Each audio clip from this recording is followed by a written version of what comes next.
जादव महासभा तरफ वृक्षरोपण परिवेश सुरक्षा तथा मनुष्यर जीवन रक्षा आवश्यक अम्लजानर परिवृद्धि निमित्त केन्दुझर जिला जादव महासभा तरफ घसीपुरा ब्लॉक सालपड़ा क्षेत्रवासी विद्यापीठ सालपड़ा मध्य इंग्रेजी विद्यालय एवं सालपड़ा जगन्नाथ मंदिर परिसर में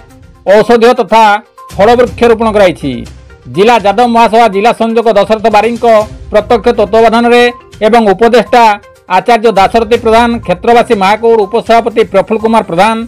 साधारण संपादक पूर्णचंद्र नायक, कार्यकारी संपादक अक्षय कुमार दास,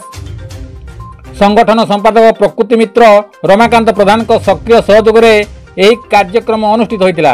एथिरे सदर ब्लॉक कोषाध्यक्ष प्रसन्न कुमार दास, हरिचंदनपुर ब्लॉक सभापति सुखदेव महाकौर, वरिष्ठ जादव मार्कंड बेहेरा, आनंदपुर ब्लॉक संगठन संपादक राम पलेई, संपादक रंजन बारिक, घसीपुरा ब्लॉक संपादक प्यारीमोहन बारिक, पाटना ब्लॉक संपादक रंजन बारिक एवं वरिष्ठ जादव हरेन्द्र गिरी एवं शरद प्रधान प्रमुख उपस्थित होई सहयोग करथिले। Kavindra Rout report, KD news Odia.